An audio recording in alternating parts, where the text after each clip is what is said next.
고백합시다. 마침내 왕이 된 다윗. 마침내 왕이 된 다윗. 마침내 왕이 된 다윗.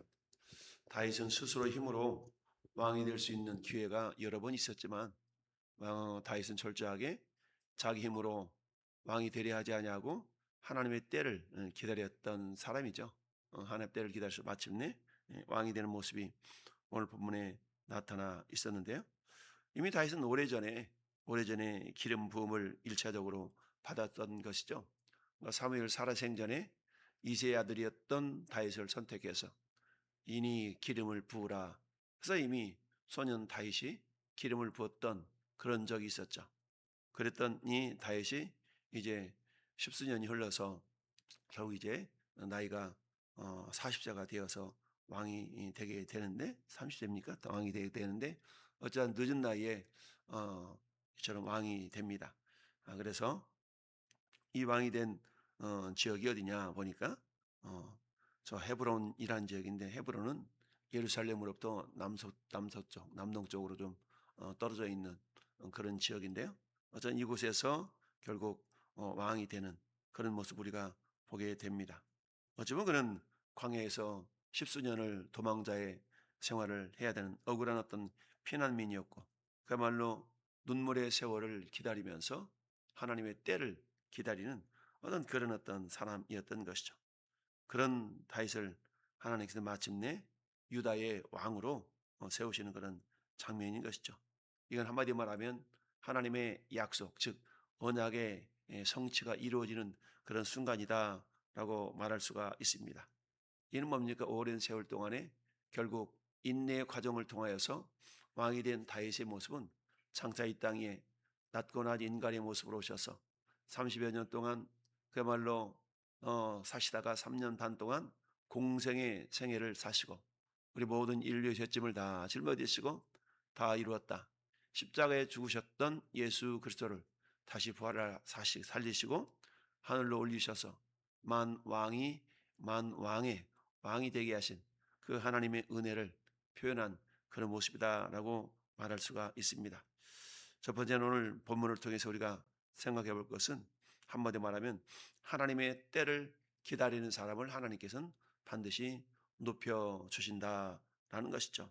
그래서 다윗은 사울이 죽었다는 소식을 듣고 곧바로 이제 내가 왕이 되었네? 이제 내가 왕이네? 라고 곧바로 왕의 자리를 차지하려 하지 않았습니다. 그는 먼저 하나님께 여쭙는 겸손함을 보이고 있죠. 1절 말씀 보니까 그 후에 즉 사울과 요나단 그리고 또 다른 사울의 두 아들이 죽은 이 모습을 보면서 활의 노래, 이 활이라는 것은 그야말로 요나단의 용맹함을 드러낼 수 있는 단어가 활이었죠. 활 잘 쏘는 자. 그렇기 때문에 활의 노래를 지어서 요나단과 사울의 죽음을 애도했던 이 다윗의 모습. 그러니까 이제 내가 애도 끝났으니까 내가 왕이 되어야지 이러지 아니하고 먼저 한 일이 뭐예요? 여호와께 여쭈었다라는 얘기죠. 여호와께 여쭈어 아뢰되 내가 유다 한 성읍으로 올라가리까. 여전히 지금 어디 있어요? 시글락에 있는 것이죠. 시글락은 블레셋과 유다의 변방 지역에 있는 그런 성읍인데 다윗이 여호와께 여쭈어 아뢰되 내가 유다 한 성읍으로 올라가리까. 그랬더니 여호와께서 이르시되 올라가라. 그래 그럼 어디로 갈까요? 그랬더니 헤브론으로 갈지니라. 하나님의 응답을 듣고 다윗이 움직이는 것을 보게 됩니다. 그래서 헤브론으로 올라갔더니 자기와 함께 했던 추종자들도 같이 다 헤브론으로 가서 각 성읍에 살게 되었다. 그 이후에 오늘 4절 말씀 보니까 유다 사람들이 와서 거기서 다윗에게 기름을 부어 유다 족속의 왕으로 삼았다라고 말씀하고 있습니다. 그렇습니다. 먼저 하나님의 뜻을 여쭙는 다윗. 인간은 행동하기에 앞서 먼저 하나님의 뜻을 여쭙는 겸손함이 또한 우리 가운데도 있어져야 될 줄로 믿습니다. 여러분, 전도서를 기록했던 솔로몬은 그런 고백을 합니다. 전도서 3장 11절에 하나님이 모든 것을 지으시되 때를 따라 아름답게 하셨다라고 말하죠. 그러니까 때가 있다는 얘기죠. 때. 즉 하나님의 때는 언제나 가장 아름다운 모습인데요. 그러니까 다윗이 왕이 되는 것이 얼마나 아름답습니까? 그러니까 결국 하나님의 때를 기다려서 왕이 된 이 다윗의 모습은 하나님 보실 때도 굉장히 아름다운 모습이었다라는 것을 알 수가 있습니다. 사도 베드로도 베드로전서 5장 6절 말씀에 하나님의 능하신 손 아래서 겸손하라. 때가 되면 너희를 높이시리라 라고 말씀을 했습니다. 인간의 높고 낮음, 높아지고 낮아짐은 자기의 능력 같은 것 같은데 결국은 하나님의 손에 의해서 높아지심과 낮아짐이 달려있다는 우리가 기억할 수 있어야 되죠. 즉 만유의 주권자가 되시는, 만유의 주제가 되시고 주권자가 되시는 우리 하나님을 겸손히 의지하고 나갈 때 하나님은 때가 되어서 그를 높이기도 하시고 낮추기도 하시고 라는 것이죠. 그러니까 다윗은 이러한 하나님의 절대 주권을 인정하는 그런 모습을 가지고 있었기 때문에 마침내 때가 되어 우리 하나님의 왕으로 높여 주셨더라라는 얘기입니다. 근데 이 왕이 되는 것도 스스로 그런 것이 아니라 결국 하나님의 때까지 기다리는 그런 모습을 우리에게 보여주었다라는 얘기입니다. 그렇습니다. 허드슨 테일러는 저기 중국 내지 선교사였던 그 허드슨 테일러는 선교의 문이 열리지 않자 그저 그냥 수년 동안을 중국어를 배우는 일에만 전념을 하게 된 적이 있었는데요. 이 모습을 바라봤던 많은 사람들이 야, 당신의 선교는 실패했어라고 비아냥거린 적도 있었습니다. 이런 소리를 들을 때마다 허드슨 테일러는 하나님의 일은 하나님의 방법으로 하나님의 때에 이루어진다라고 고백을 하며 인내했습니다. 마침내 중국 내지 선교회를 설립을 하고 많은 선교사님을 파송하는 그런 세계적인 선교 단체를 설립하게 되는 그런 결과를 표현했던 걸 보게 됩니다. 우리들도 역시 마찬가지죠. 우리가 하나님의 자녀로서 하나님의 뜻을 이루어드리는 그런 어떤 삶을 살아간다는 것이 쉬운 일만은 분명히 아니죠. 어떤 때는 우리 마음 가운데 조급함이 생길 때도 있죠. 그러나 분명한 것은 하나님은 하나님의 때에 반드시 당신의 일을 이루어 가신다라는 사실을 기억하면서 오늘도 우리는 그 하나님을 신뢰함으로 한 걸음 한 걸음 하나님의 말씀을 순종하며 따라가다 보면 반드시 하나님의 뜻을 이루어드리는 그런 날이 있다라는 것입니다. 두 번째는 하나님의 세우시는 왕은 사람을 죽이는 왕이 아니라 사람을 살리는 왕입니다. 여러분 세계 도처에 수많은 대통령, 수많은 수상, 수많은 왕들이 있죠. 그러나 그들은 때로는 쿠데타를 통해서 왕이 되기도 하고 정말 얄팍한 술수를 써서 왕이 되기도 하고 이렇습니다. 이 모든 것들도 우리 하나님의 허락하심 하에 있지만 그러나 인간의 온갖 가지 수단을 동원해서 왕이 된 사람들의 모습은 그닥 그 말로가 아름답지 못한 것을 우리가 볼 수가 있는데요. 어쨌든 인간의 권모 술수를 사용해서 왕이 되고자 하는 인간의 욕망, 그 욕망은 어때요? 끊어지지가 않은 것이죠. 그런 가운데 우리 하나님은 공의의 하나님, 정의의 하나님이시기 때문에 반드시 거짓을 들춰내셔서 정의가 살아날 수 있도록 역사하시는 하나님인 것을 우리가 믿고 신뢰하며 한 걸음 한 걸음 나아가야 됩니다. 근데 그 인내하는 과정 속에서 얼마나 아픔이 있습니까? 다시 십수년을 사울왕에게 쫓겨다니는 그 과정, 이 과정은 어때요? 분명히 자기 힘으로도 왕이 될 수 있는 기회들이 있었지만 그렇지 않냐고 절저하게 하나님의 때를 그야말로 기다리면서 하나님께 내어 맡겨 드리는 그런 어떤 겸손함을 보여주었던 것이죠. 이처럼 하나님이 세우시는 왕은 그야말로 사람을 살리는 왕인데요. 오늘 다윗의 모습을 볼까요? 5절 말씀 보니까 어떤 사람들이 다윗에게 말하기를 사울을 장사한 사람이 길앗 야벳의 사람입니다 라는 소리를 듣고 5절에 다윗이 길앗 야벳 사람들에게 전령을 보내어 그들에게 이르되 너희가 너희 주 사울에게 이처럼 은혜를 베풀어 그를 장사하였으니 여호와께 복을 받을지어다 라고 그들을 축복해 줍니다. 정치적으로 본다 그러면 다윗에게 있어서 사울은 적이었잖아요. 근데 어때요? 그런 적을 그야말로 잘 대우했던 사람에 대해서는 어찌 보면 그래 너희도 내 적이야 나갈 수 있는 그런 상황임에도 불구하고 그렇지 아니하고 그 다윗은 절저하게 하나님의 기름 부음 받은 사람의 죽음으로 그들은 바라보면서 애도했던 것이죠. 그런 사울을 그리고 요나단을 선대했던 이 길앗 야벳 사람들에 대해서 여전히 다윗은 그들의 이 선한 행실 자체가 하나님 보실 때에 합당하고 아름다운 것이다라고 축복해 주고 있는 것이죠.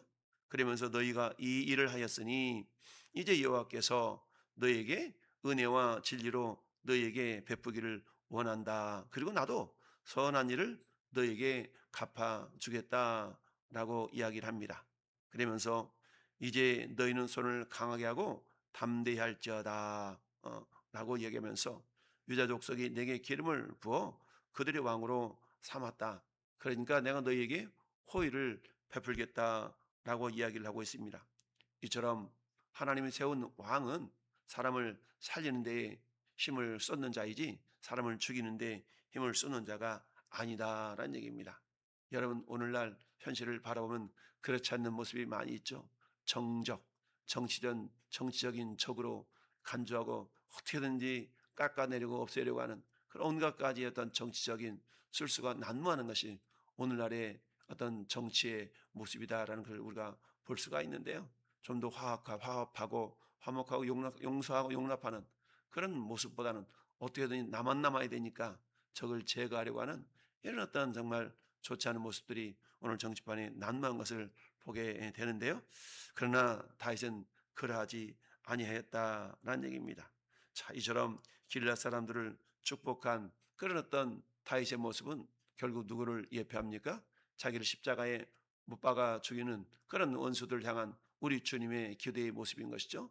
저들이 한 것을 알지 못하기 때문에 용서해 달라는 그 십자가에서 주님의 기도의 모습을 우리는 생각해 볼 수가 있습니다.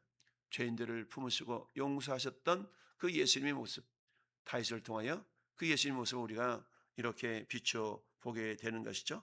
그렇습니다.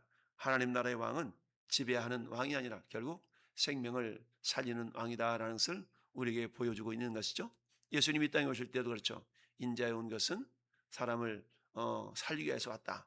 자기 목숨을 내어 주기 위해서 왔다라고 말씀하고 있는 것처럼 그렇다라는 얘기죠.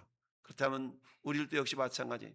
내 삶 자체가 예수 그리스도 말미암아서 하나님의 자녀가 되었다면 너희는 왕 같은 제사장들이요 하나님의 나라요 그의 소유가 된 백성이다 라고 이미 베드로 사도를 통해서 우리에게 말씀해 주고 있죠. 우리는 왕 같은 자들이 왕이신 예수님이 내 안에 있기 때문에 나도 그 왕의 권세를 드러낼 수 있는데 그 권세라는 것은 군림하는 권세가 아니라 섬김의 권세요 사람을 살리는 권세로 사용해야 된다는 사실이죠. 그래서 주님은 오직 성령이 너희에게 임하시면 너희가 권능을 받고 예루살렘과 온 유대와 사마리아와 땅 끝까지 이르러 내 증인이 되라. 즉 사람을 살리는 자가 되라라는 것을 우리에게 말씀해 주고 있습니다. 마태복음 5장 44절에 너희 원수를 사랑하며 너희를 박해하는 자를 위하여 기도하라라고 말씀합니다. 참 나에게 잘해주는 사람을 내가 잘해줄 수는 있죠. 그러나 나에게 해코지를 하고 정말 나를 괴롭히는 그 자를 성경은 사랑하라. 원수를 사랑하라. 참 어떻게 이게 가능하겠습니까? 내 힘으로 안 되기 때문에 너희 안에 이 마음을 품으라고 그리스도 예수의 마음이니 주님의 마음으로라면 가능하다는 얘기죠. 내 힘으로 되는 것이 아니라 오직 성령의 능력으로라만이 가능하다는 것이죠. 왜?